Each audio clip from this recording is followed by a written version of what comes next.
Most of you in this room probably have a funny or endearing story about Kevin. And he pretty much gave them to everyone he met. But someone who has a treasure trove of them is Michael Durr. And so, another highly talented photographer. Please welcome Michael Durr. Thank you. All right, thanks, Mark. I didn't have like a prepared speech or anything like that. I have many stories, as you can imagine.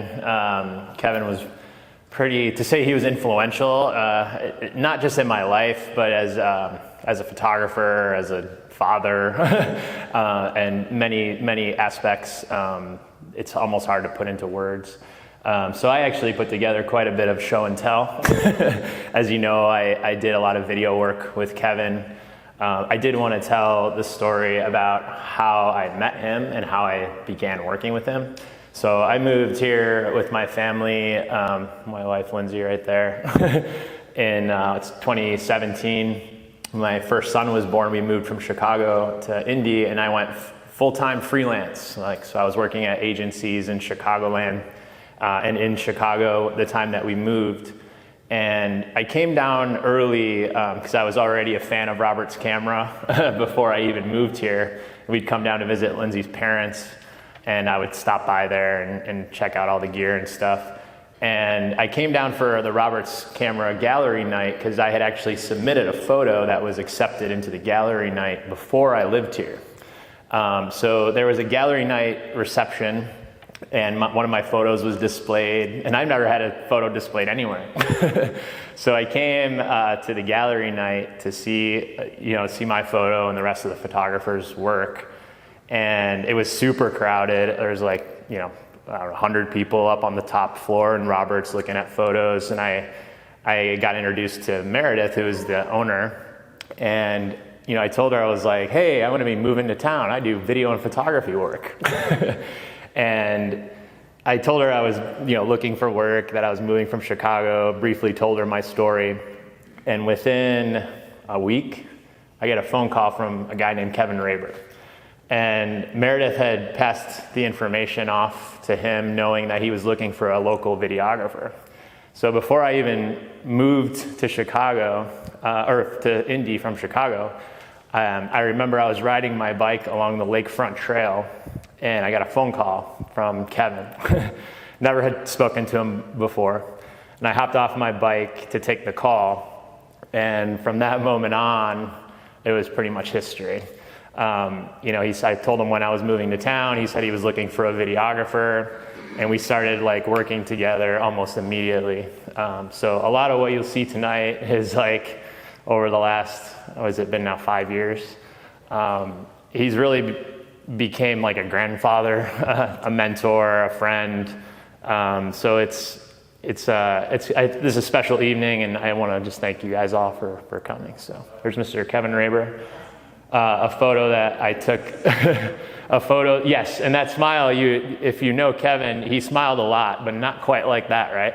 That's because he's in his place, Antarctica, and I snapped that photo of him, and he used it for a lot of stuff, so it's kind of special to me, and I think it was to him as well. Kevin touched thousands of people's lives through his work, through his workshops.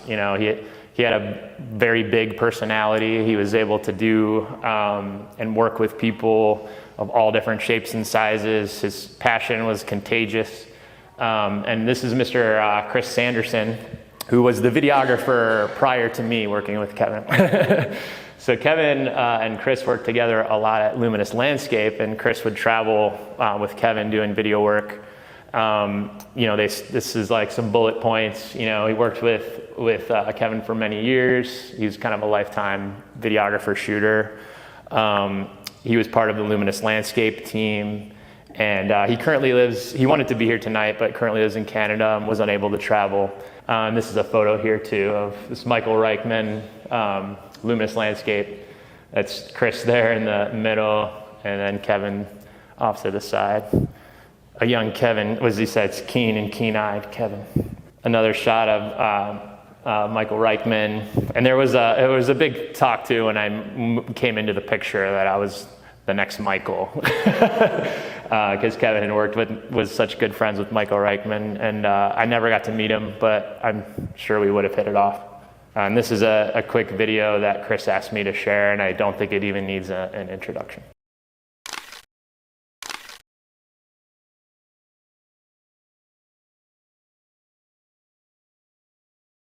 This is the Sigma Quattro Pro O. This is the DP0. This is the one with the 14 millimeter ultra wide Foveon lens. No. Oh no, Foveon sensor. Yeah.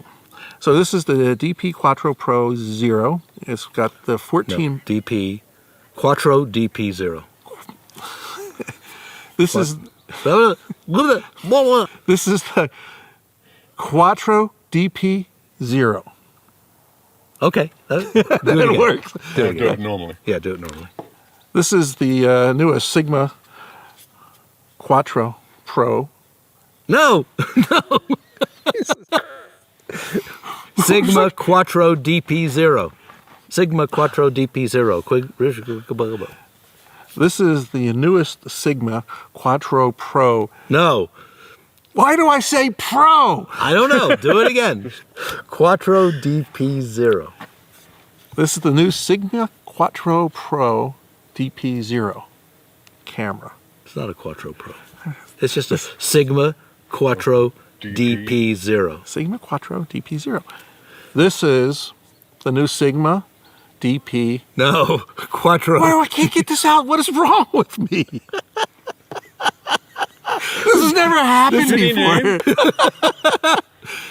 Sigma Quattro DP0. This is the Sigma DP. I'll tell you what. Hey, Kev, no. Kev, here's the Sigma Quattro DP0. Now tell me about it.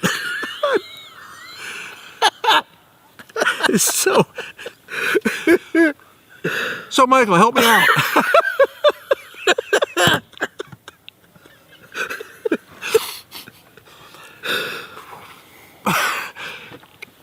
So Michael. No. Okay. So what is this strange beast? You tell me.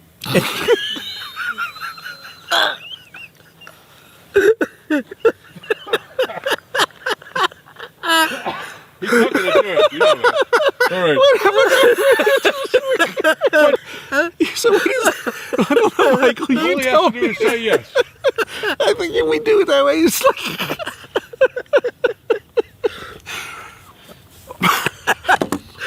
Boop. Boop. So. All right, no. Let's get serious. Take your breath. Big breath. Sigma Quattro. Sigma Quattro DP0. You say it. Okay. I'll show it. So, Kev, that's a funny looking beast. The Sigma Quattro DP0. Yes. Once again, they've sent us a camera to try out and play with.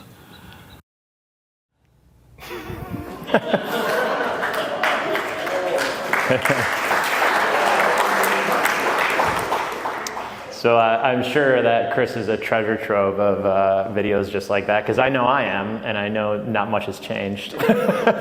And Chris is there on the far right, and if you know Kevin well, you likely had seen that video before, because I think he kept it on his phone to share with people quite often. And it's hard not to just get a chuckle out of that.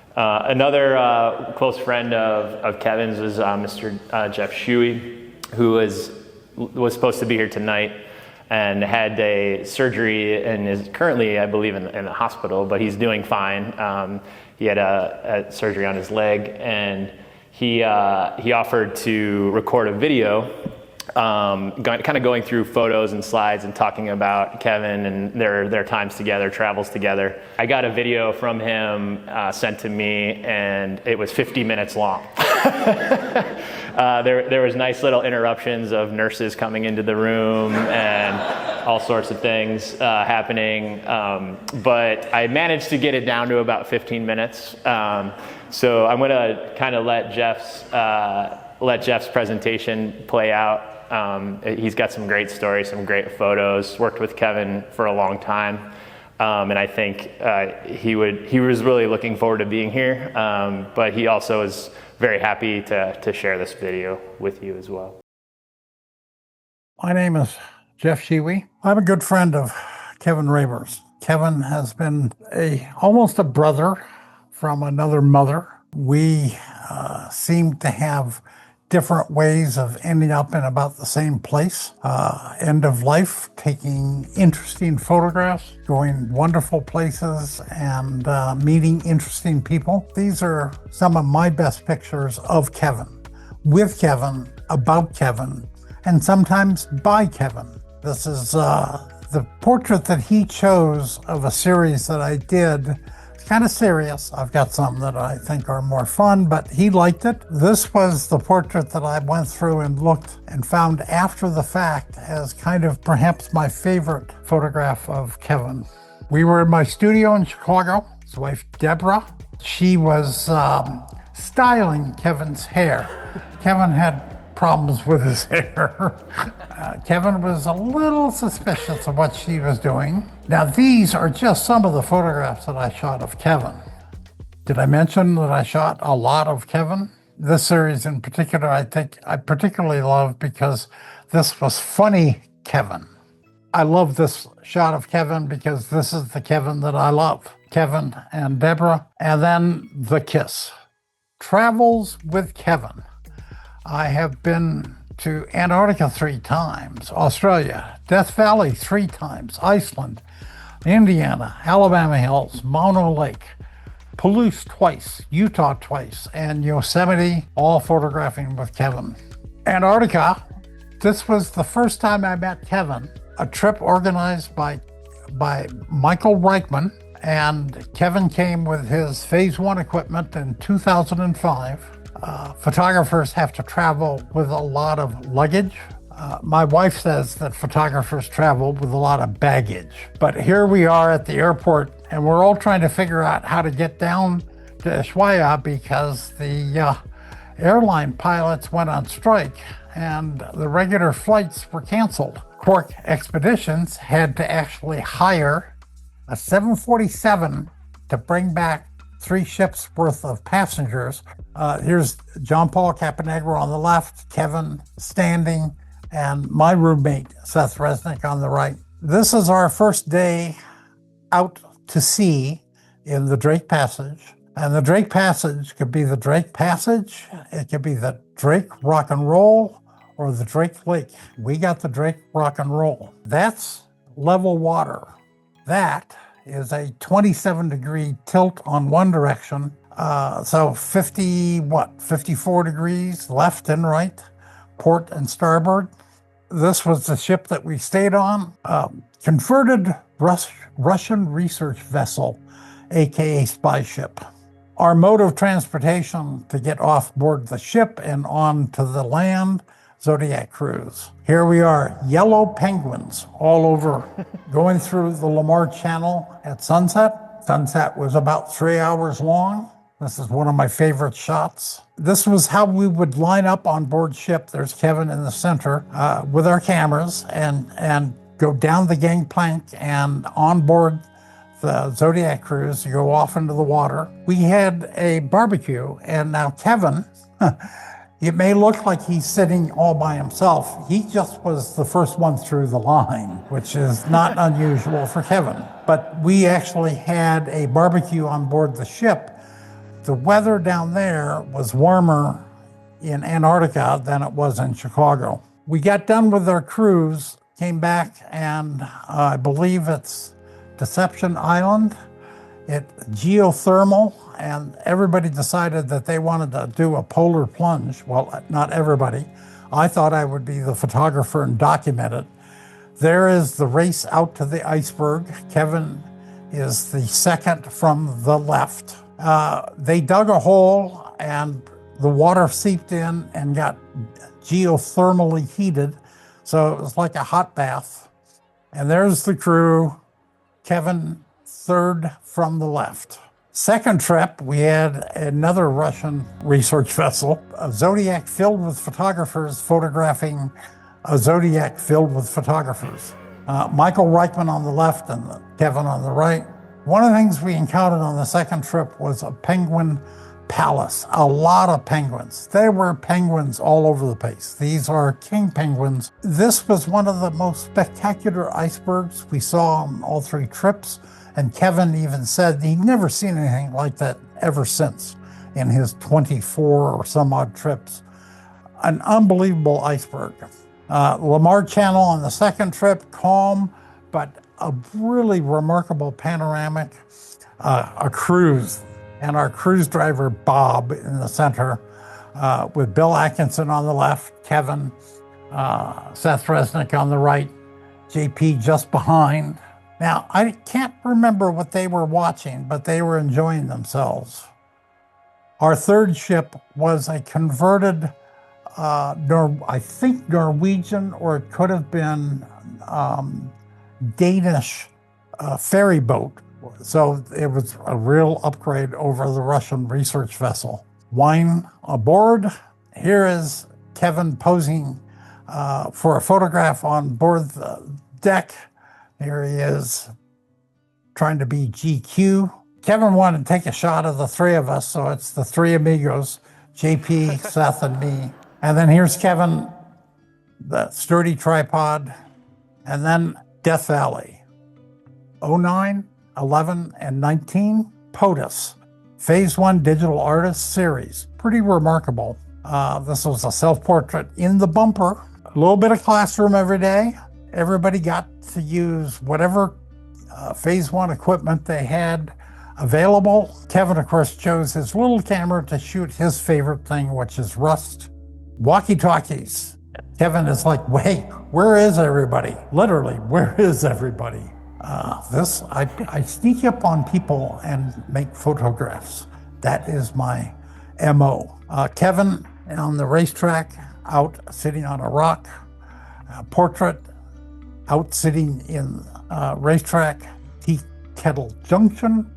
The gang from Phase 1 at Rhyolite, a ghost town. Now here, Kevin brought models from Las Vegas to Death Valley. Kevin's idea. We had model up above, quite a few photographers shooting her, model down below in the middle, and this was, I think, Artist Point or Golden Canyon. I can't remember which.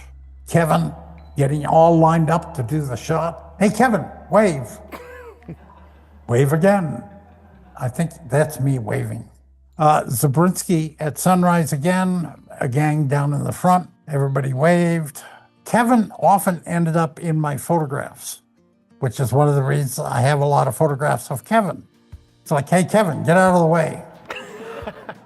Now, we took this road trip off-road, pretty high anxiety. Hey, Kev! Hey, Jeff! Are we having fun? We are out here having fun. Woo-hoo! Kevin, often when he would let me drive, it was because he couldn't keep his eyes open. Rhyolite again. Now, warning, rattlesnakes. There's Kevin off photographing a cabin. A sculpture at Rhyolite. Sunrise at Dante's Peak. What are you doing, Kevin? I am doing a stitch, HDR stitch, of a beautiful morning sunrise here on Dante's Peak. Sunrise, panoramic. Kevin's in my shot again. Iceland, 2010. Classroom instruction, eager students ready to go out in the rain. But you can get interesting shots in the rain. Finally got to photograph waterfalls. Poor Kevin was in the car with Klaus and Eric, and apparently his mind got fried by all the high-tech stuff they were talking about that was 6 feet over Kevin's head. We had our share of breakdowns. We always do. Our cavalcade of vans. I'm not sure why I put this in, but I thought my legs looked pretty good there. This looks like a romantic candlelight dinner. It was romantic accidentally because the generator went out. Okay, so one of the things that Kevin does is he offers to take photographs for people because he's a photographer. and they're struggling to do selfies. So he goes, takes their camera, pretends like he's going to do some shots, and then goes running off. He did that 4 or 5 times. Australia, phase 1. Sydney Harbor, Mr. Snapshotter, up in the outback in the rain. It rained a lot. In fact, they had historic rain and floods. It was fine until Kevin showed up, right? Instead of Kevin Raber, it was Kevin Rainman. Ever enthusiastic and ready to get up and shoot, always a happy face, except for when it came to the bugs on the wall. Now that was not a scorpion. We did find scorpions in the dining room. And then also no food was allowed in the hotel rooms because they had little mice. And this lady got this little mouse out of my room. Now this I particularly enjoy because Kevin has got his little point and shoot camera, but decides to put it on his highfalutin, high power Arca Swiss head, which, if you don't know, costs $1,500. Yes, Kevin, it's shocking. Oh, we got to see Dinky, the famous singing dingo, before he retired.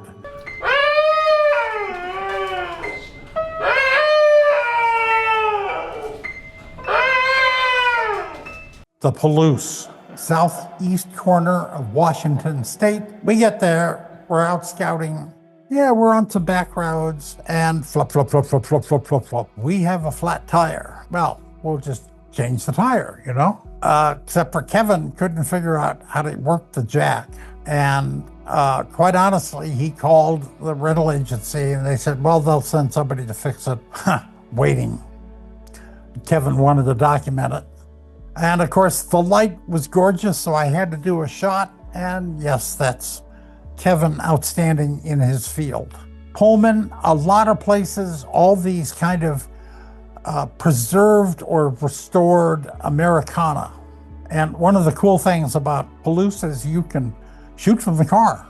And Kevin's trying to figure out where we're going, iPad, iPhone, all kinds of navigation systems. Out in the Palouse after harvest, Kevin's trying to figure out how to use the camera. One of the coolest relics, and it's preserved. We were shooting through the window. There's Kevin shooting with his little camera.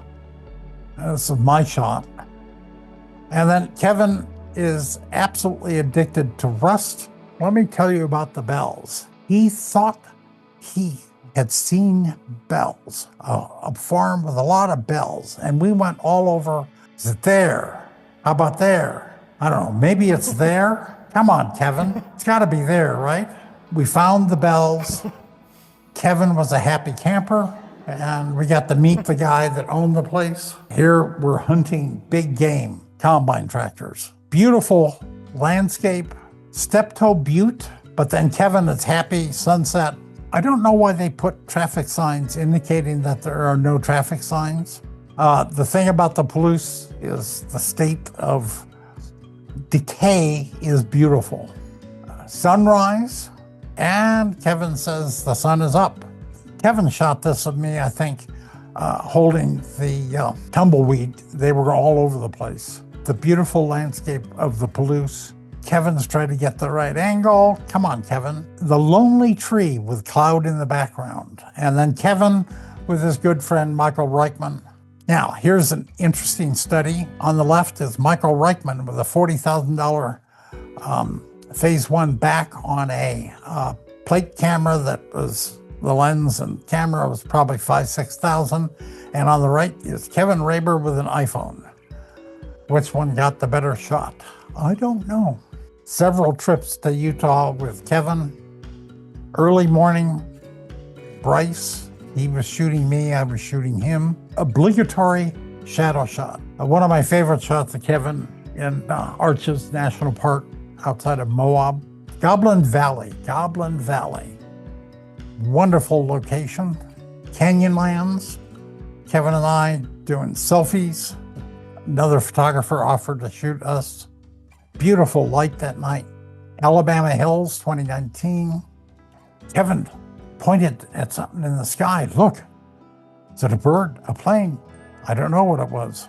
Kevin loved trucks. So Spirit of 76, we had to stop and photograph this. He has to shoot arrows. And I love the shadows that he's casting. Hey, Kevin, wave. He thought he'd hold the tumbleweed up for some shade. He's photographing himself, photographing me, photographing him. It's complicated. More rust. A gorgeous sunrise in the Alabama hills. This is absolutely gorgeous. The light's hitting the mountains just right. So Mono Lake, Kevin and I had a remarkable, almost a religious experience. Sunset at Mono Lake, the sky lights up and is literally on fire. Yosemite, driving. This is really pretty, man. Really nice. Really sweet. No trip to Yosemite as a photographer would be complete without stopping at the Ansel Adams Gallery. We're out at Tunnel View at sunrise, and guess who we run into? William Neal, photographer. He's like Mr. Yosemite.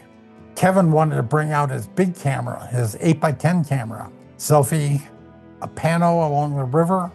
We ran into Charlie Kramer teaching a class at the Ansel Adams darkroom, teaching us the finer points of looking up.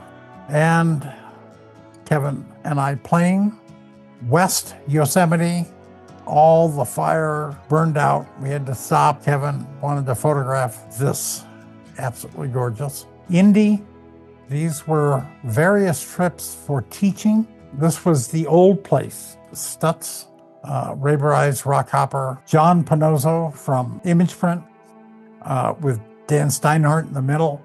We shot videos talking about printing, basically. Kevin always says it's not a photo until you make a print. And Michael, there's Michael doing video work, and director, cameraman. There's Dano's head. We had to put special makeup on, and I think Michael taking a picture of Dano's head. John talking about image print. Here we are evaluating prints. Hey, Kevin, selfie. Ooh, nice one. I'll blow in your ear. Living room, looking down with the dog, and I don't see any of the cats with Deborah. Maggie, she notices me. Kevin, attracted by an alley. His Jeep. He loved his Jeep, photoPXL. So we get back after doing some shooting in the area around Indy, and Kevin's downloading some stuff, and of course, Ansel has to be up there and be in charge, the black cat in the upper left. This is at the Indy Art Center teaching. Back home, Kevin loved the animals. Reception at the house, at the frame shop, getting the prints framed. Here's the Indy Art Center. This was, I believe, the last workshop. And yes, my French beret with my teaching partner. And no photos of Kevin. And here is a pano. And the last shots of Kevin and Deborah and Maggie. The last photograph that Kevin did of me. The last photograph I did of Kevin. That is my memorial for Kevin Raber.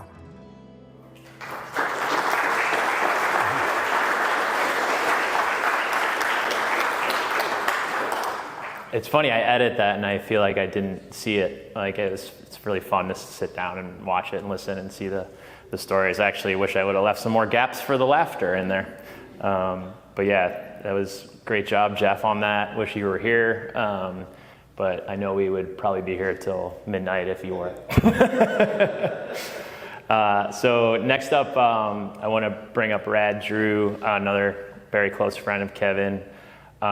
He's able here to join us and has a little presentation of his own. So we're going to do just a little hot swap on our computers here. Thanks everyone for being here tonight. That piece by Jeff was a real hard act to follow. What a funny stuff. Really captured, I think, the essence of Kevin. My relationship with Kevin has been different. We met about 12 years ago, and I honestly don't remember exactly how we met. I know it was through photography, it was through camera clubs. I had just left a corporate job where I worked for 30 years at Eli Lilly, and I had started my own photography business. And so I was kind of a fledgling in this industry, and I met Kevin. And, you know, when I first met him, this is the guy that I saw. I saw this like photography giant who, you know, knew everything about photography. He'd been doing it forever. And I just looked up to him. He was going to Antarctica and Faroe Islands and the far corners of the earth. And I thought, man, I was intimidated by him. And then I got to know him. And, you know, whether he had all these cameras or whether he was working with his iPhone in the Palouse, which he did a lot more in later years, Kevin was just a really good man. I feel like I owe so much to him for the modest success I've had in this business, you know, over the last, since 2010. He took me under his wing. He taught me things about photography. And he also shared with me things about how to manage a business like this. And he was so generous. I mean, he had no secrets. If I had questions, he had answers. And he shared tools with me, spreadsheets, things on how to manage the business side of things. So I owe him an incredible debt of gratitude. This photo was taken back when we were young and good looking. Neither one of us have a wedding ring on yet, so it was before we met our respective wives and got married. And by the way, Kevin and I had a lot in common. You know, we were same age. I was his elder by 3 weeks. And we both got married, met the loves of our lives and got married. We just celebrated our 10th anniversary. But this is before that. And Kevin was doing an exhibit at the Tarkington. And if you look in the background, you can see some of his incredible photographs of the Antarctic. There's some icebergs calving there and some other beautiful images of his. And it was really a pleasure to be there and see the incredible turnout and to see these just large, beautiful photos that he had done. The other thing he did, and I put this up here, not because I want to, talk about me, but he championed me. That's what I wanted to get across here. He saw something in what I did. He nurtured me. He encouraged me. He interviewed me through PXL. He had me write for Luminous Landscape. And he was just a real advocate for the work I was doing. And I felt like he really had an interest in me and wanted me to be successful. And he invested himself in helping me do that. This was in his home, where he and Deborah made a beautiful home. And he interviewed me. We talked together about our love of the iPhone. And this is in his home. There's Michael there with doing the video and the lighting setup. And you can tell we're both over here laughing. It was always so much fun. We'd get together. Deborah and Kevin made a beautiful home. Maggie was there, the dogs, the cats, everybody. It was just a wonderful experience to go and hang out in his space. Kevin was all about the print. You heard someone earlier say that he often said, if you haven't made a print, it's not a photograph. And he really took that to heart. You go to his house and you'd see photographs, like these tins of photographs laying on coffee tables and things. If you got on the Wi-Fi at his house, you could connect to the printer and you could print a picture that came out on the printer there. And he encouraged you to do that. He really liked that. This was shortly after he moved in here, and he was so excited about printing big. And so this is an iPhone photograph, and you can see how big it is. He was so excited to be printing these iPhone images large. This was over at the Stutz where he was, and he had big printers, and he helped me print this image really large. This is his gallery at the Stutz. I know many of you remember when he was there before he came to the Art Center. He always had a beautiful exhibit in his studio, beautiful images. He enjoyed having the people out for the annual artists show at the Stutz. And some of the things that he did, he was an innovator. And one of the most expensive things for a photographer to do when you're doing an exhibit is mount and frame your images. It's huge. It costs a lot of money. Well, Kevin came up, I don't know if you can see these here, he came up with this hanging system. It was wood strips with magnets. He would print his images, and then these wood strips and magnets would hold and weight the images. Relatively very inexpensive, and he could still display his beautiful work in a huge size. Things that would have cost, $1,000 to frame and mat. One of our favorite things to do was get out on occasion and whenever we could and photograph in southern Indiana. And we both busy. My business took off. I got busy. He was traveling. I was traveling, and our schedules were sometimes hard. But we would get together, and so we often went out with a destination in mind, and sometimes we didn't have a destination. We would just drive and see where we took us. Kevin, this is one of Kevin's shots. I have a few of his photographs. He loved photographing scenes like this, architecture, landscapes, things like that. This was at Bridgeton Mill, an old truck in the mill, and I believe this is an iPhone image. And I took special interest in his love of the iPhone because when we first met and we're doing photography together, he used to say to me all the time, "Why don't you do more with your big camera?" Well, I did. I photographed with Fuji equipment and Nikon and Sony, but I love the iPhone, so I did a lot of work with the iPhone. And he didn't do so much in the beginning. And toward the end of his career, he was doing more and more iPhone photography, and he loved it. And I think part of the reason he loved it was because he wanted everyone to have as much fun with photography as he did. And I think it made photography more accessible to a lot of people. This is another iPhone image just of a country road in southern Indiana. This is one of mine. We were always encountering people and pets and animals, and this dog came out and greeted us at this general store somewhere near Bridgeton, I think. We were out in the Indiana fall color quite a bit. This is one that Kevin made of Cascade Falls when we were together shooting. Just beautiful landscape photography. Kevin loved peeling paint and rust. If you ever get a chance, go out to the PXL YouTube channel and look at his video on rust. It's fascinating. But he just loved to photograph that kind of detail. This was, I don't even know, the side of a bus somewhere where we were photographing together. This is one of the iPhone shots of the Bridgeton Mill. He really liked the new technology, the ability to do long exposures with the phone and travel light and that sort of thing. I had the honor, I guess, to spend Kevin's last day on the planet with him. We had been trying to get out together to go photograph for a couple of weeks, and he was traveling, I was traveling, our schedules didn't coincide, and finally we found this Saturday to go out. And we decided to go down to Switzerland County. My family has a piece of property in the middle of nowhere down there with a log cabin, and so we thought we'll go check it out. Well, we started driving, and we got to Napoleon, Indiana, and we drove by this, and Kevin's like, "We got to stop." So we stopped. I mean, it's just a stupid little, tiny little shoebox-sized liquor store. So we're standing out there taking these photographs, and we did, this is an iPhone color photograph that he did. I did a little processing because he didn't have a chance to process some of these photos. I did an infrared photo of the thing. And while we're doing this, the guy from inside comes out and he goes, what are you guys doing out here?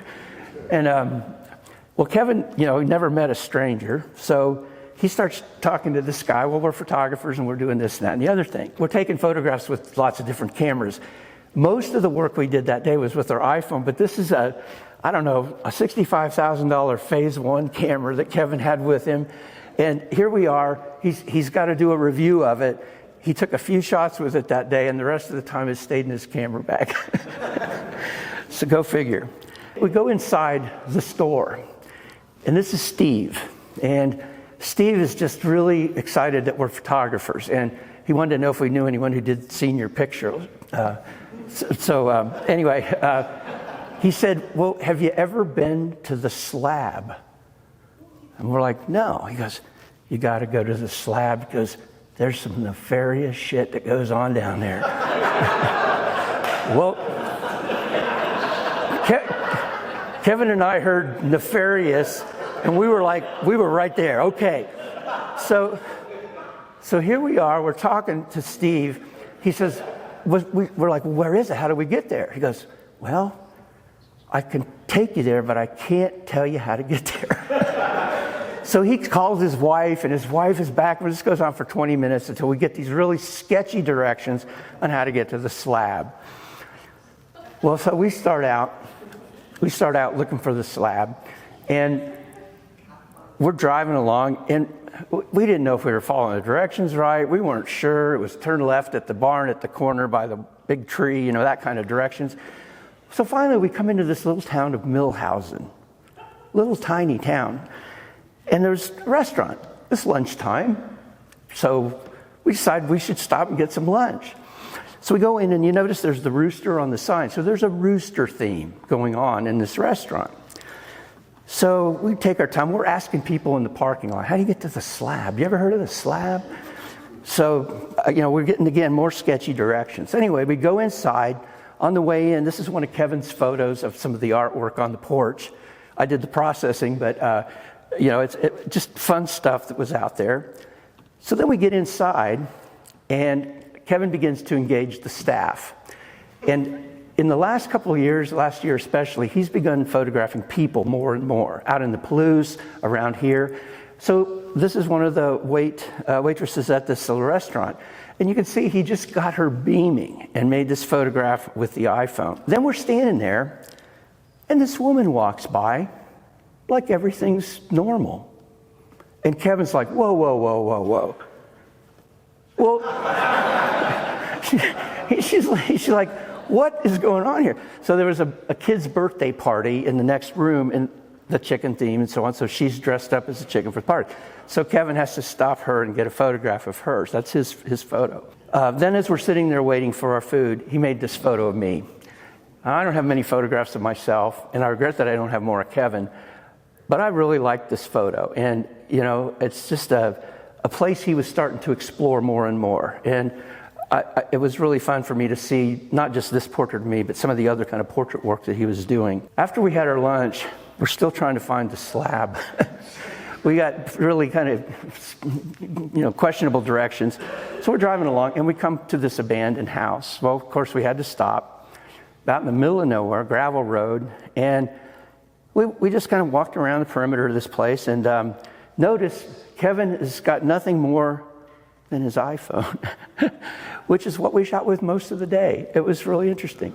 And so we just walked around. We photographed this, and it's one of the last photographs that I got to make of him that day, and it just it's meaningful to me. And I enjoyed sharing it with Deborah, and it was just a fun photograph to make. We finally made it to the slab. That's it. It's a spillway right here. You can drive through this. Apparently, it's a place where high school kids go and party, and that's where the nefarious reputation came from. We spent about, an hour and a half there, standing in the creek, photographing. This photograph Kevin made with an app called Even Longer. He used to say, don't confuse that with the men's pill. It's actually an app. But it's a long exposure app, and you can see the movement in the sky and so on, but it does a really nice job. And this was one of the last photographs that Kevin processed and posted on social media. So after that, he said, I want to take the Jeep. You saw pictures of his Jeep earlier. He loved that Jeep. I want to drive the Jeep through the water. I'm like, okay. He goes, get set up and take some pictures of me driving. So I'm taking burst photos of the Jeep as he's rushing through the water and kicking up all this spray. And he'd come through, and he'd stop, and I'd show him the pictures, and he was laughing. And he'd turn around. He must have gone back and forth like 7 times. I had so many photographs of this scene of him driving through the water. He's like a little kid playing in a puddle. From there, we went on down to southern Indiana. My father had a piece of property. My late dad had a piece of property down there. This is a cabin that was built in, as far as we know, 1837. And we just went down, photographed some of the cabin, and just hung out there and enjoyed the peaceful place that it is. We photographed a little waterfall in the stream, and it was a really pleasant afternoon at my family's place. You saw in Jeff's presentation that Kevin loved the Palouse. For those of you who don't know about the Palouse, it's in eastern Washington, western Idaho, right along the border, and it's one of the largest wheat producing regions of the country. Beautiful landscapes, and Kevin loved it. He'd been going out there for, I think, 20 years, close to 20 years. I've been doing workshops there for 10. And we often would go out, we always go out early for our workshops. I'm going next week. And we take 4 days or 3 days before our workshop to scout. Is the barn that we photographed last year still standing? Or the permissions that we got last year still hold? And so often we would meet up out there and we would explore together and share locations. Him sharing more with me than me with him.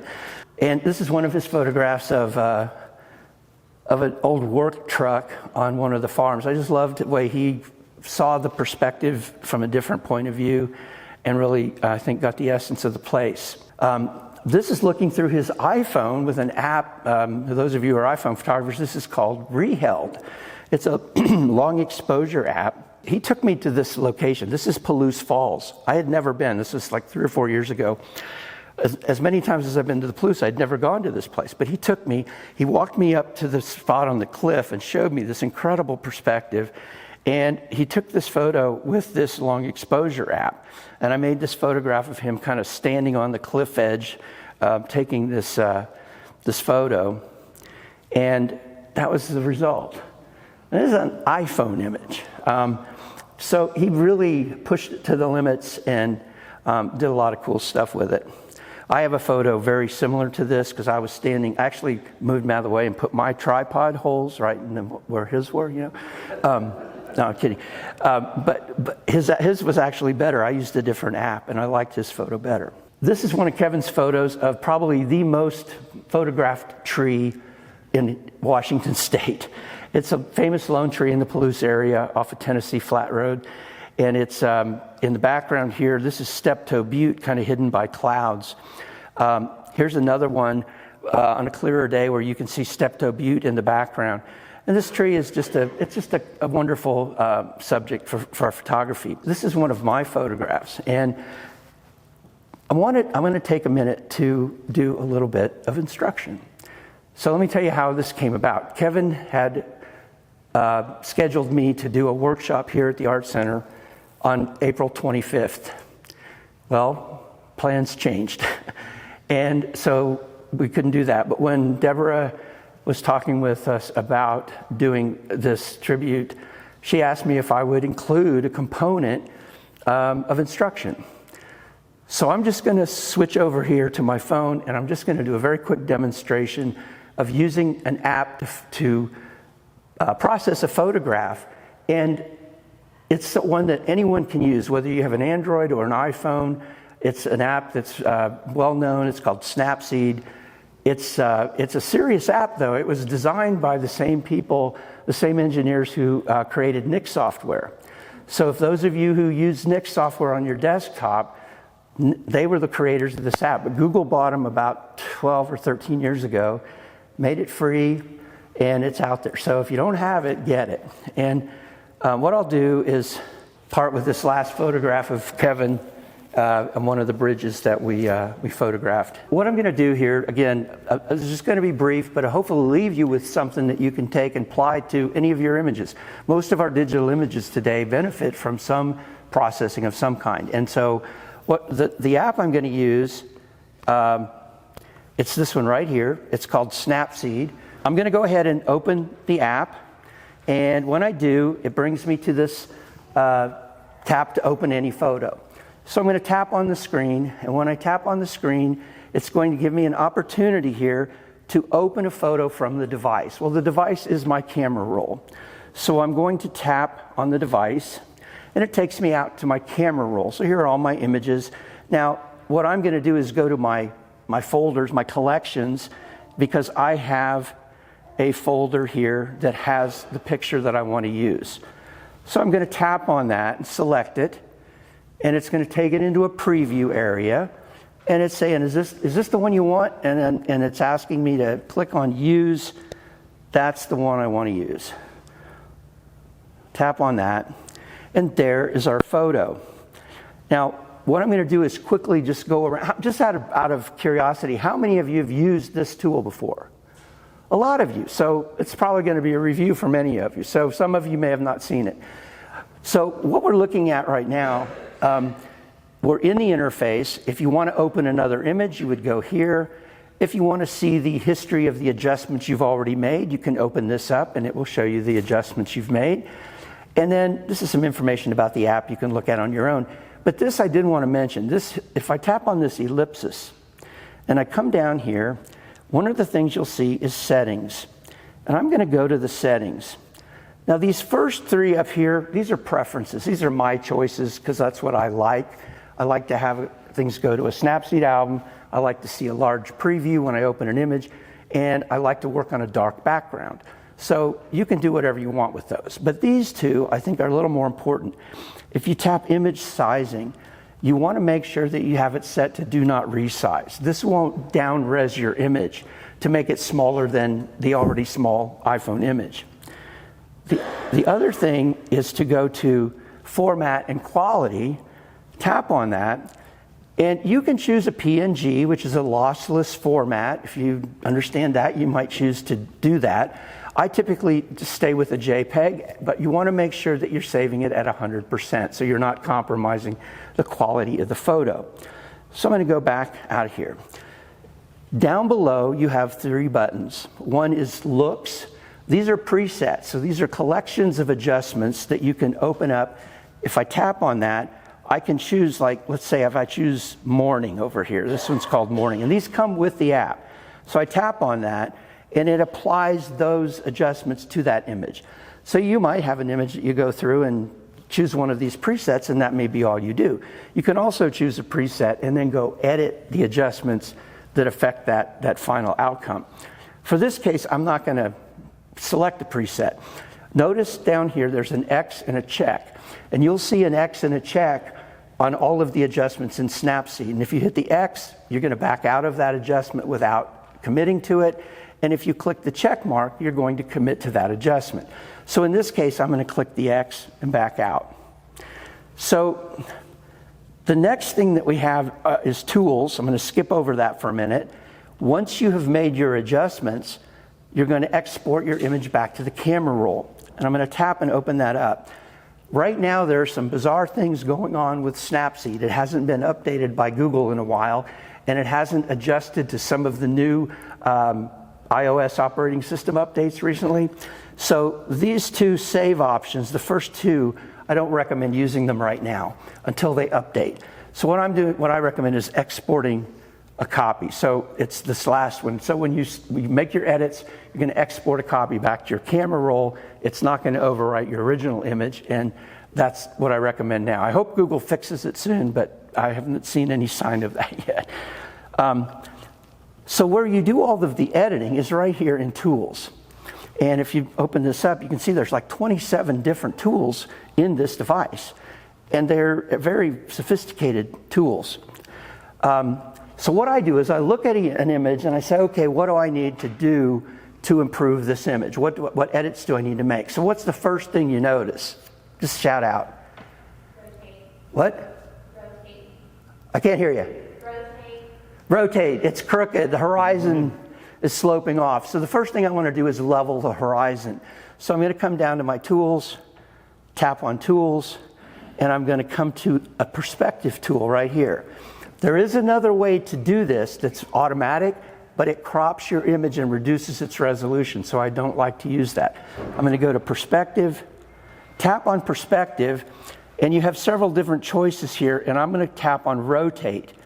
Now I'm going to take my finger on the screen, and when I touch the screen, I get a grid, and I'm simply going to visually move and manually level the image.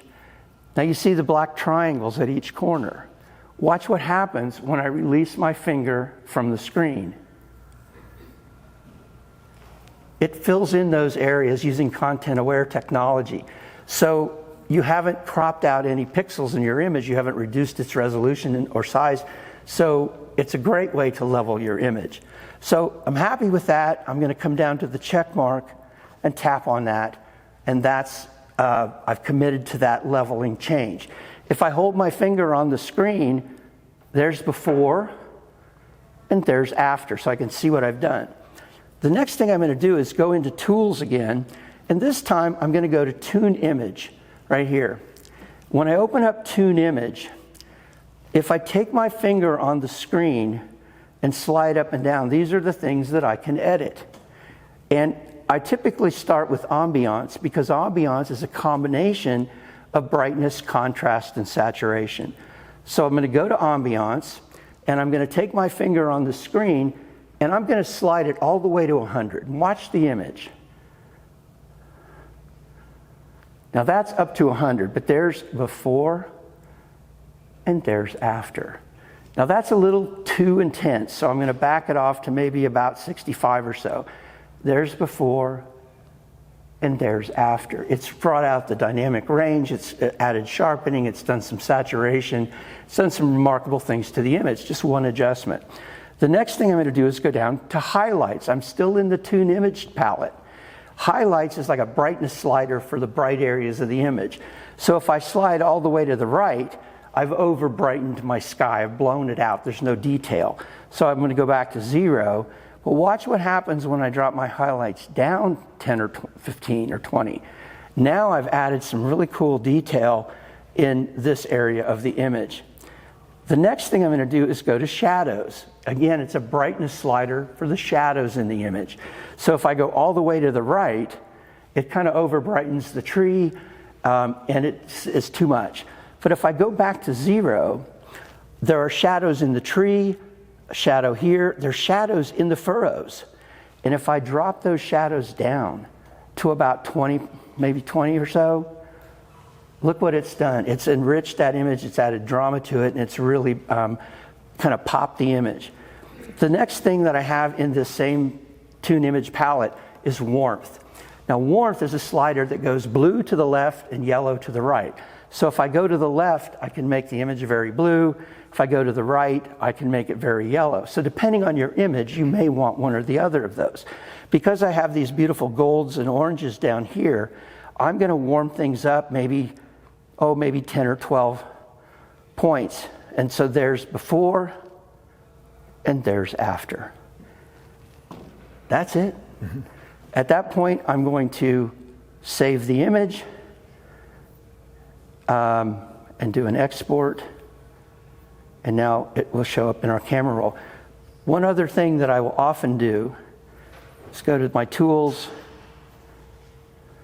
and choose, I like to add a vignette. There is a vignette tool, but there is another tool called Vintage.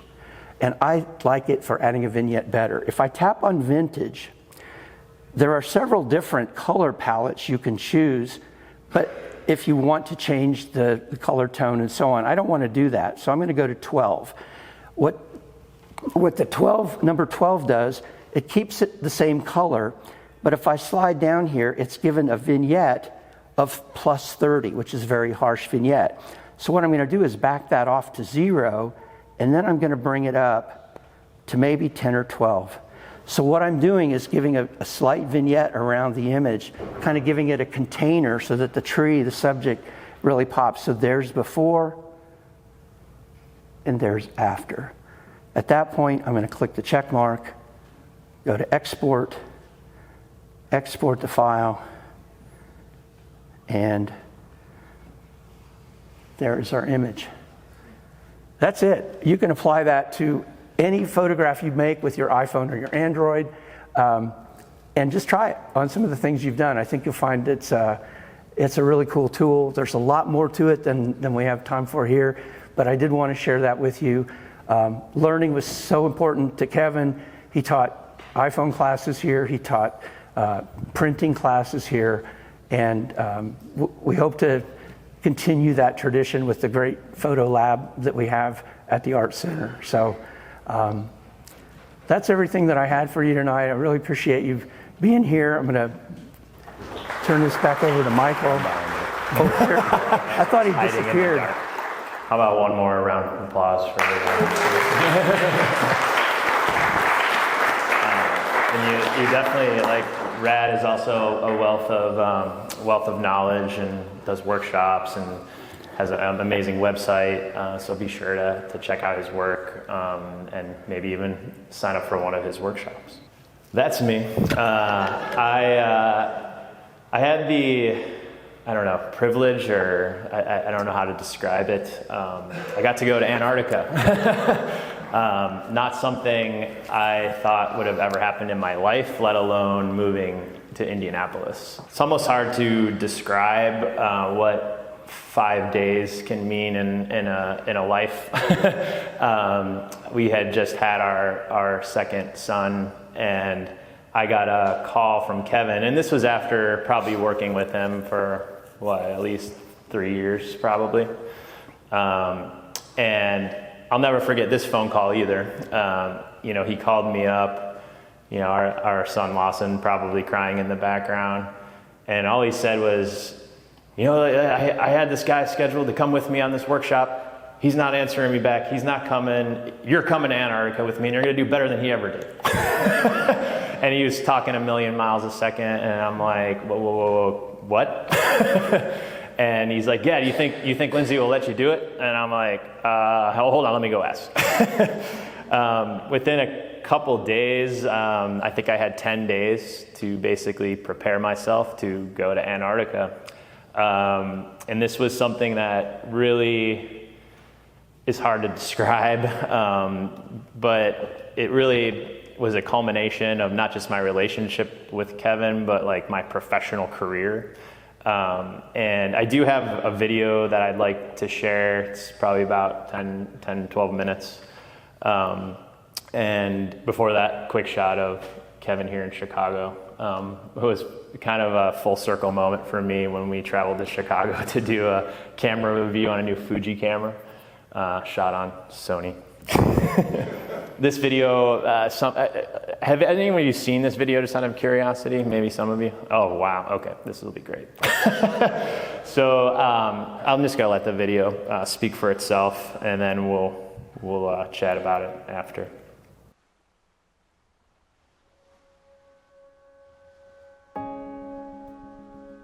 Antarctica, a location with vast landscapes, stirring seas, and unique wildlife.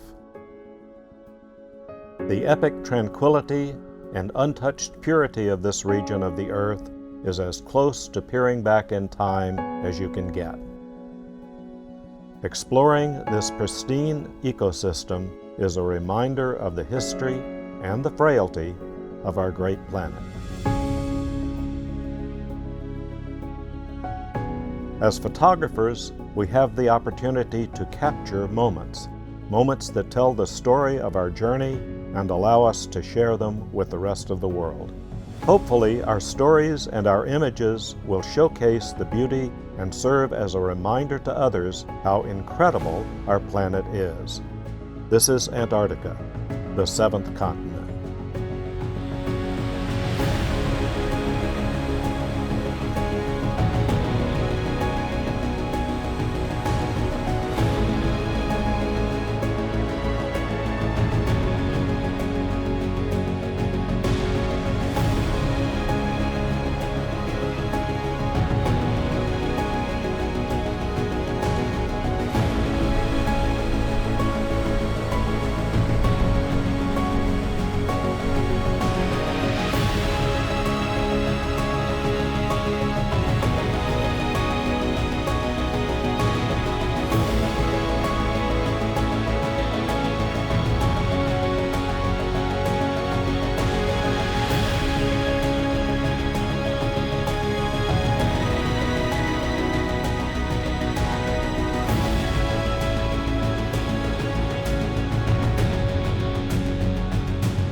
Good morning from Antarctica.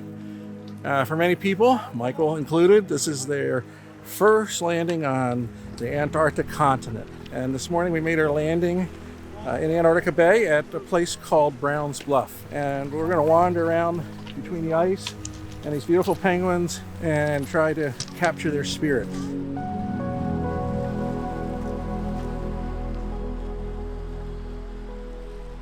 It's amazing when they come this close to you. These guys will come up and visit you. You got little ones jumping and playing in the water. One of the shots that I'm establishing here is an establishing shot. So as I look out here, I've got penguins on the shore, I've got a couple rock ledges and rocks, and then an iceberg out there, and then the horizon, and it kind of is defining what Brown's Bluff is all about. This guy wants his picture taken. He's a very friendly guy. There we go, buddy. Oh yeah, work it. I love it. One of the other things that I love about bringing people down here is not just to teach them photography, but to see Antarctica through their fresh eyes. You know, I've done this so many times. It's still amazing, but it's not as amazing as the first time I came down here. And so you kind of live vicariously through the eyes of the people that have seen it for the first time. The expanse, the size, the sheer enormity of Antarctica is what takes people's breath away.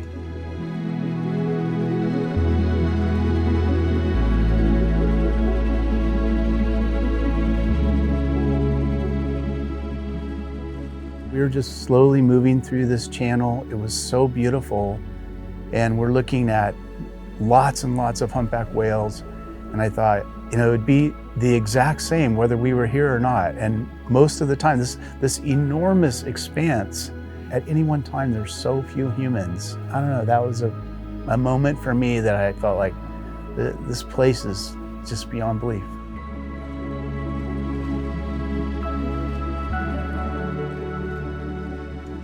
I was expecting to be wowed by the big things like humpback whales, but we saw the tiniest bird in Antarctica today, the little storm petrels, entertaining little birds, and I think I got a lot out of that. And of course the ice, you know, just one more obsession you didn't need, ice.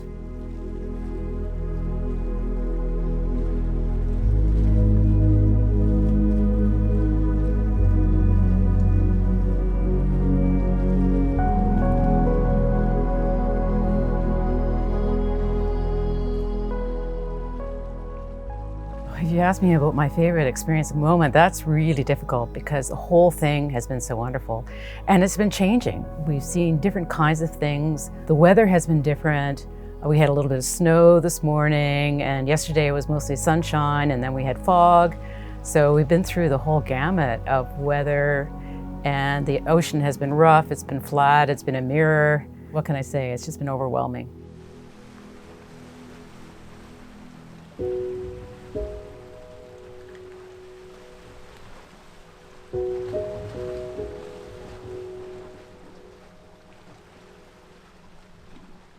When you're focused on your shooting and your camera, you end up in a zone and a world of your own, and it's particularly nice to do that I find when the weather is not so good. There's fog, there's mist. It brings you a little bit more back to the days of the early explorers, what they were dealing with.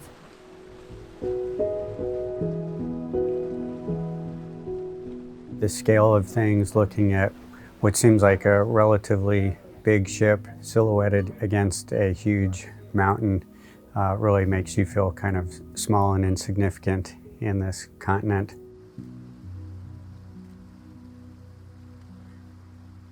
One of the aspects I've really enjoyed with this have been the Zodiac trips we've had, where we get in the boats with some experts and we zip around in a bay area, and it gives us a chance to really be up close and personal to some of the icebergs, the ice formations, some of the wildlife, the shore areas, but it gets you into places you want to get, and it gets you a closer exposure.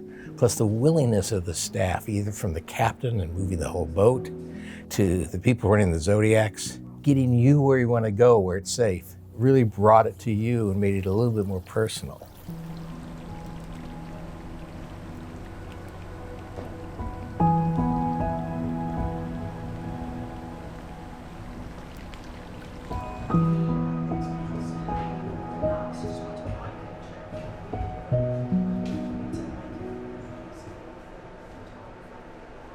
It's sunset, and we're in the middle of a whale lunging. These are humpback whales lunging. They come up for food, and they stick their boulenes in their mouths. They bring up the food from the deep, and then they all eat it together and circle around, and they dive down, and we get whale tail. And we've been chasing these guys for nearly an hour now, and it's just beautiful sunset light, and they're kind of basically circling the ship. It's been an incredible day of wildlife, from minke whales to humpback whales to Weddell seals to just penguins galore.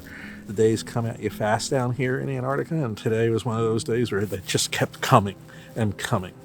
It's been a magnificent day, and you go to bed tonight and you're going to lie down and you're going to think about it and play it back in your head a whole bunch of times. And luckily we have a lot of photography that we've done that's going to keep us very busy when we get home.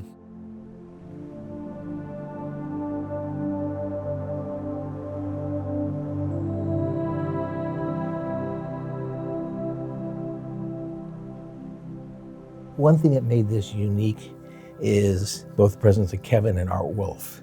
It's so obvious with him, his breadth of knowledge, not in terms of execution of shots, but his feeling for what makes shots good. I'm motivated by a lot of things when I take a picture, but probably the primary one is to inspire, to inform, to educate people. You can learn composition and aesthetics, and the rest of your life you'll be learning as I do. I love traveling with Kevin. You know, he is almost like a child in a way. He's so exuberant, and it's genuine, and that's what's really nice. Today is just a freaking marvelous day. Like right now, I got this iceberg coming up with a mountain behind it.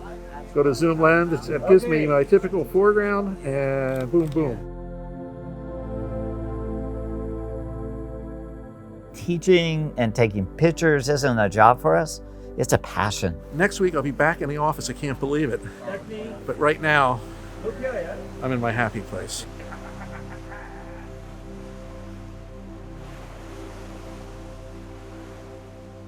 I love the way the oblique light at sunset highlights the edges of tabular icebergs. And the moment you're focused on that, you know, there's a humpback whale that intrudes into your picture. I love that spontaneity. No, but as we're interviewing, I'm seeing platoons of penguins jumping. You can see them out there. It's pretty cool to see. See them? Oh, yeah. And some came close to the ship, but I didn't miss a beat. I didn't get distracted.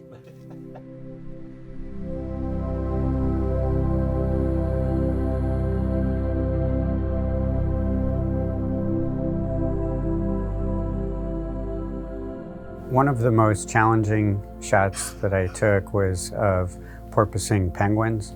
And they were Gen 2 penguins, and they were really unpredictable about where they would come up, and they'd be out of the water only for a split second. So out of, I don't know, probably a couple hundred frames, I had 2 or 3 that I thought were worth working on, and I got 2 that I was really happy with.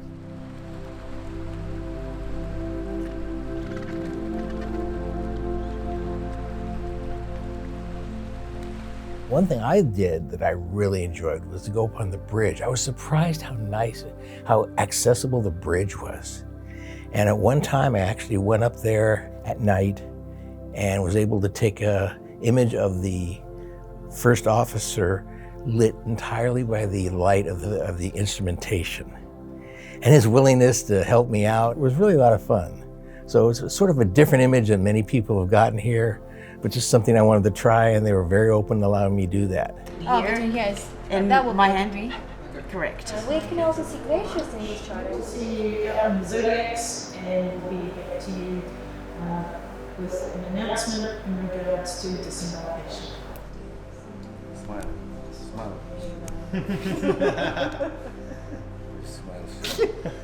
A couple nights ago, we saw a very large iceberg in a very broad channel, and it was the only place for chin straps to haul themselves out of the water, and it was populated with hundreds of penguins, and that was unique for me. This late season travel, we're at the 3rd week in February now, and a lot of the penguins have left the rookeries, and now they're in these channels of clear water, you know, hunting food, and those icebergs then become their new rookery.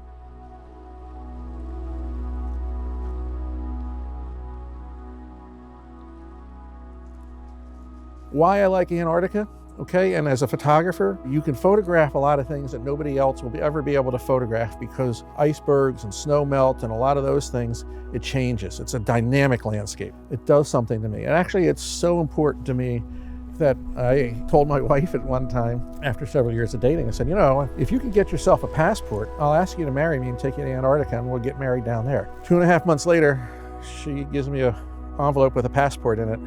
So I had to start thinking about how I was going to propose. But we got married down here 5 years ago. We visited the place where I got married on this trip, Nico Harbor, which holds a dear and special place in my heart. Maybe that's another reason why. You know, the fact that the person I love most, I could bring down here to show her the place that I love the most. And I think any one of you that have come on a trip to Antarctica will agree. And those that haven't, you need to do it so that you can feel the specialness here and the uniqueness here, and the fact that next week when you're home and you're back at your desk, you can stop for a second, close your eyes and remember where you were and go back to that happy place.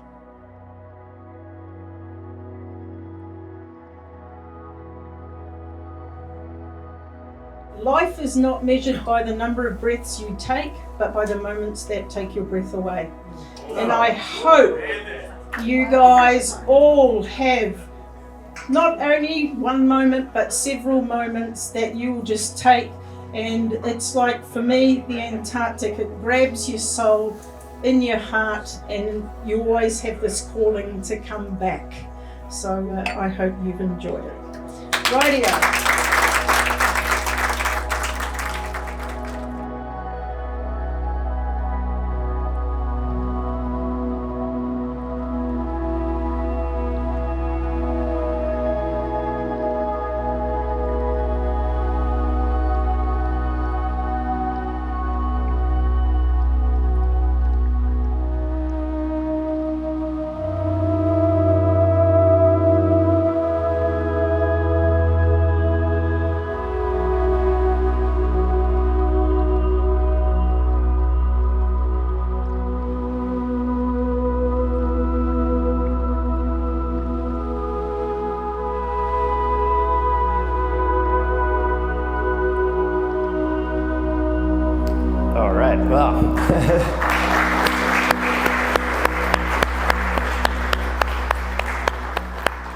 I told myself I wouldn't cry on YouTube, so. Obviously that trip was impactful to me in many ways, but Kevin and I did well, that was February of 2020 we returned from that trip.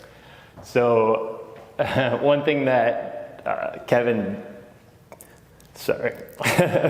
gave to me, like the best thing that he gave to me was confidence. He showed that video to everybody. Showed it in his workshops. It's like seared into my brain. When I got home, I was like, I need to share this with everyone. And thought about how to do that. And it led to like projects galore. You know, he always said it was my best work.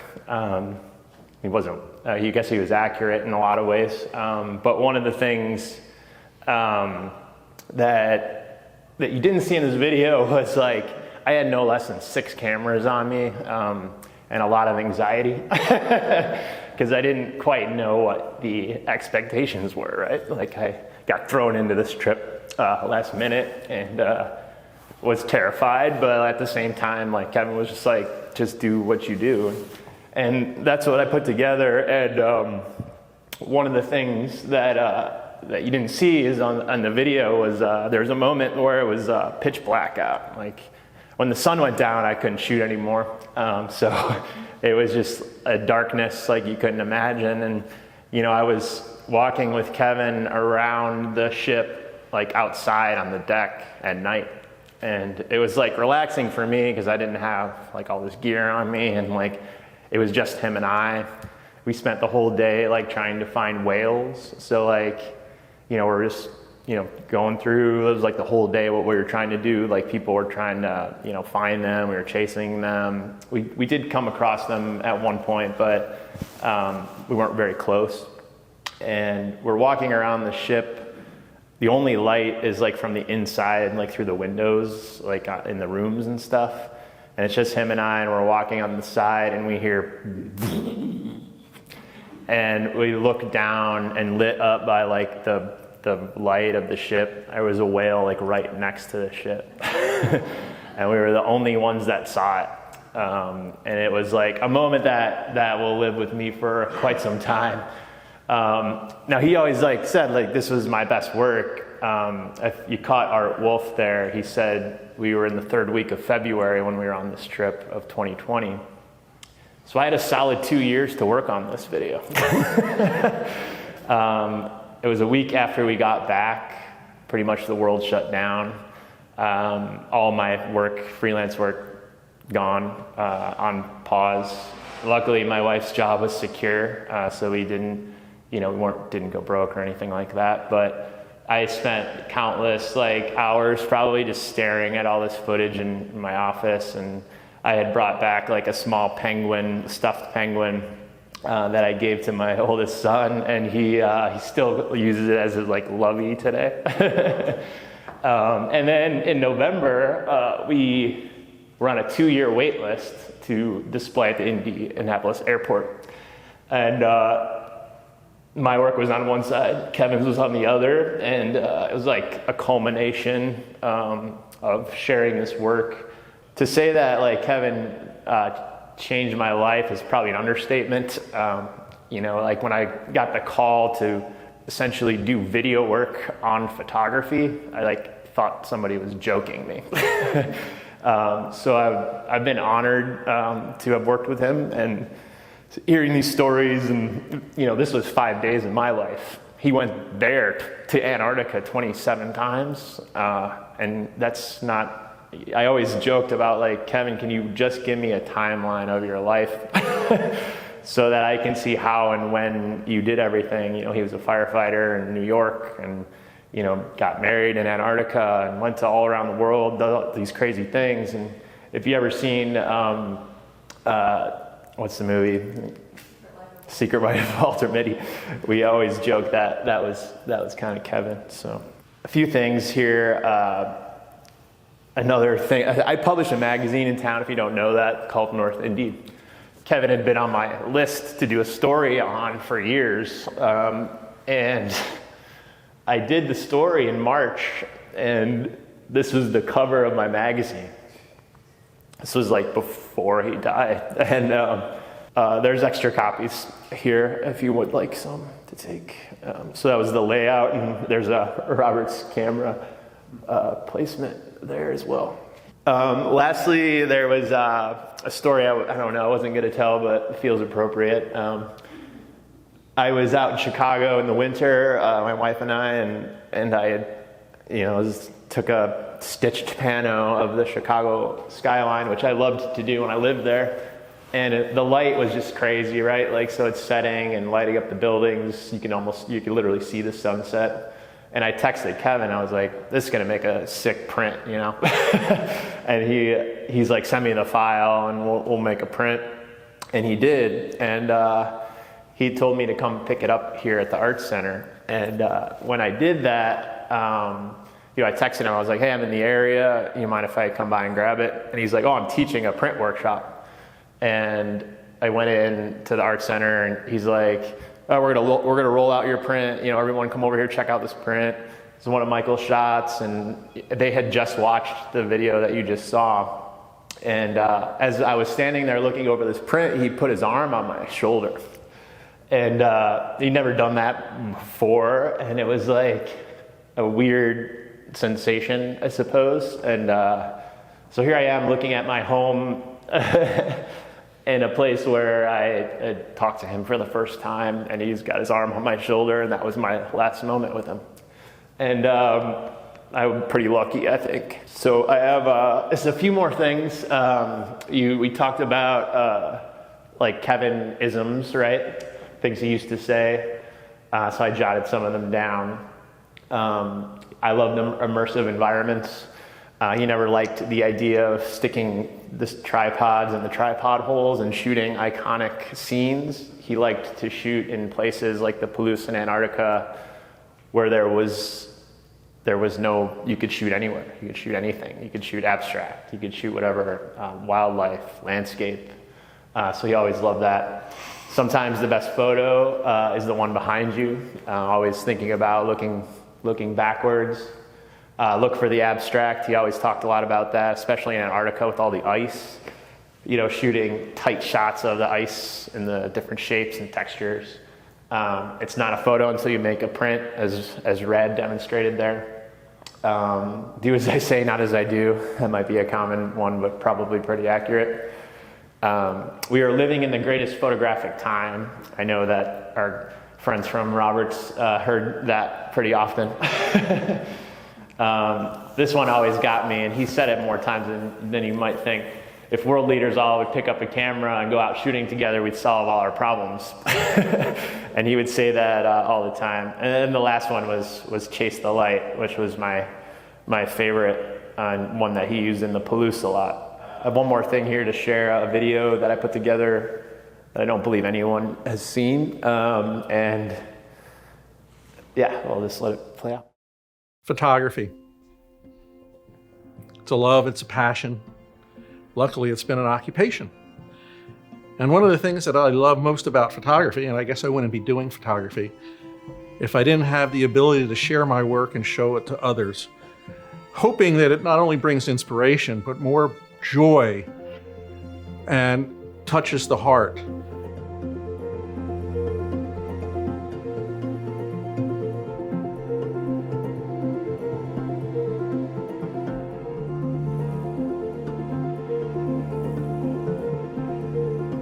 I go to a lot of locations around the planet and photograph landscapes and take groups on tours from Antarctica to the North Pole and anywhere in between.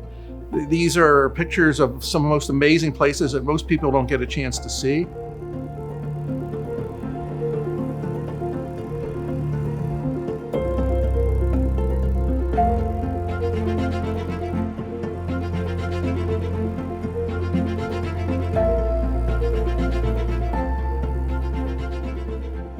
I'm a very lucky photographer, as I've been doing photography for over 50 years now.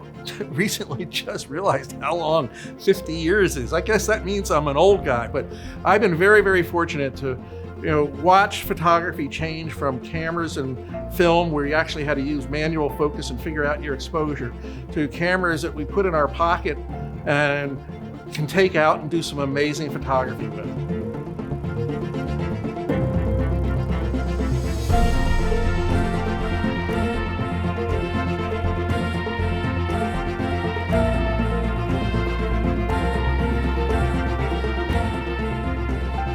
Bottom line is to try to see differently when you're taking that picture and think a little differently when you take that picture. But more than anything else, when I take a photograph, I ask, what is it saying to me? What am I feeling? And I try to capture that moment, capture that spirit, capture that essence.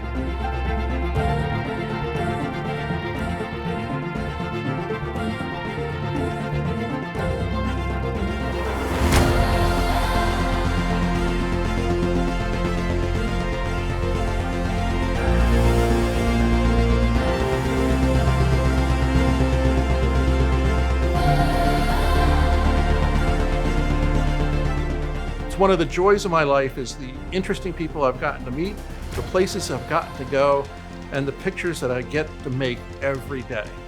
I'm always trying something new, inventing new techniques, and experimenting. I just can't sit still.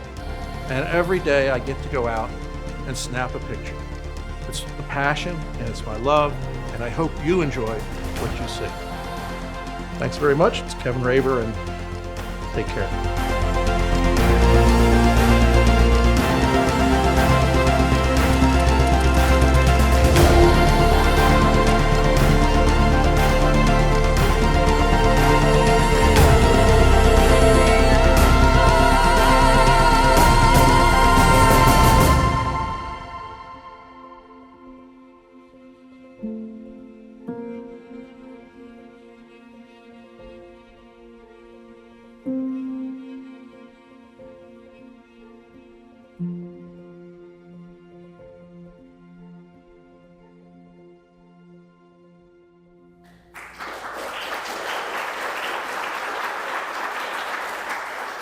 taking you so long? Well, I've been rolling.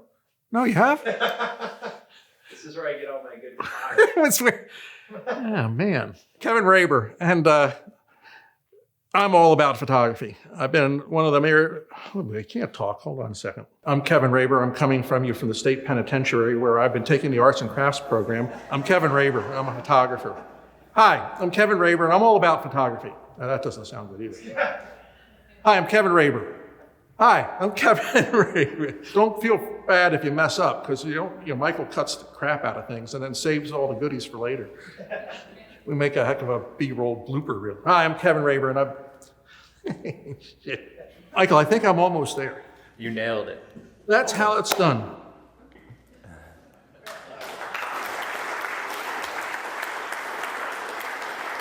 So one of the things that he mentioned in there was chasing the light, and we talked a lot about the Palouse and saw a lot about the Palouse. And I have some friends here in town that I work with that I kind of wanted to create something that was a visual representation of Kevin, and that's a shot I took of him and then the Palouse is kind of masked in that lone tree.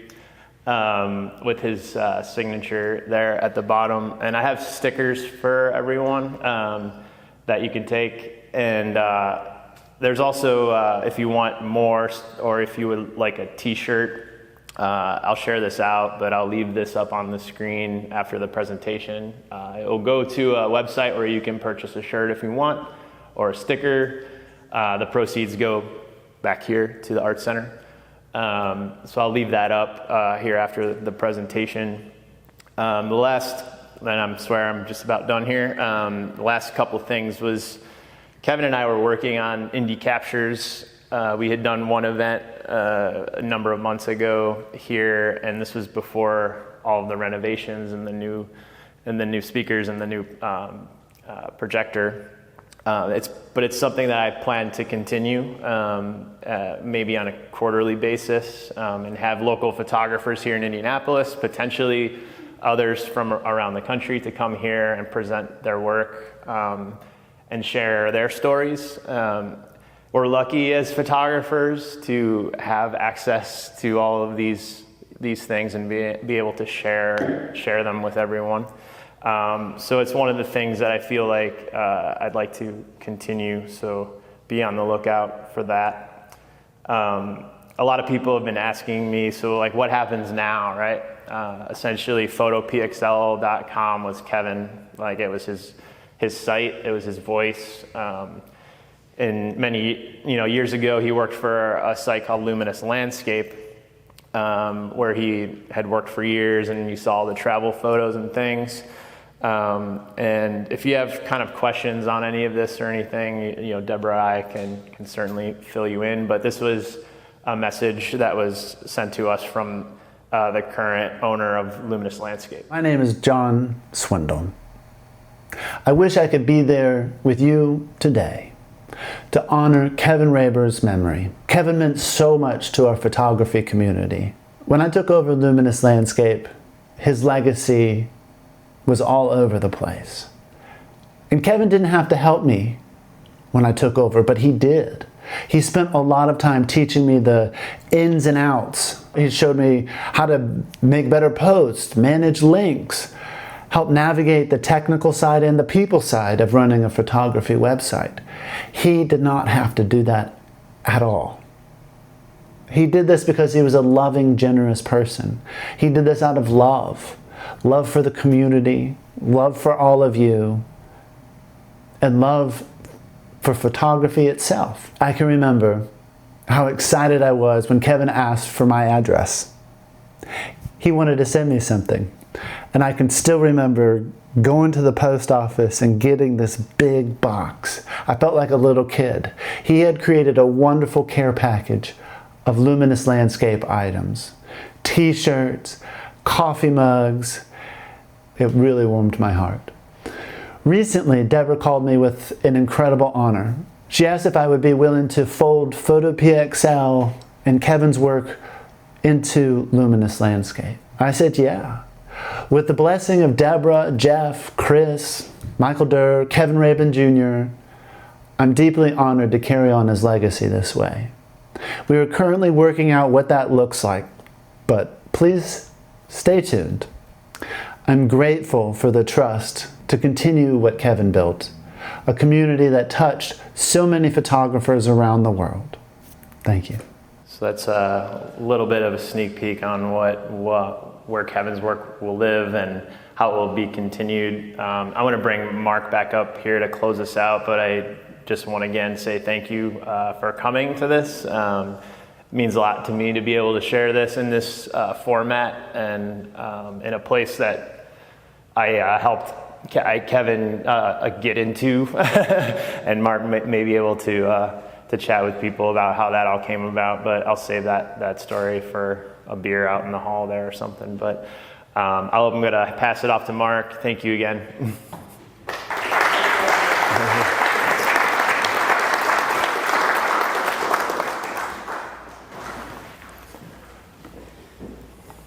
Thanks, Michael. Thanks, Rad, for sharing these great stories. This is one of Kevin's projects that's lingering on. We are hosting the International Photography Hall of Fame's annual awards and induction ceremony this October.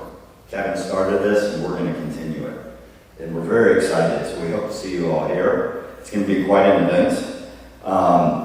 We're grateful for all the sharing this evening with all of us. I have two brief announcements before we conclude tonight.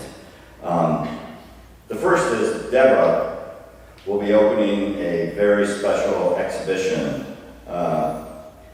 in our Ruth Lilly Library immediately after we wrap up. It's a Kevin Raber tribute. It's all about Kevin. It's Kevin's photographs. It's Kevin's life. It's special. It's moving. So I hope you take the time to go down and join Deborah at it. But the second is that the Indy Art Center has decided that we're going to name the Image Studio in honor of Kevin Raber.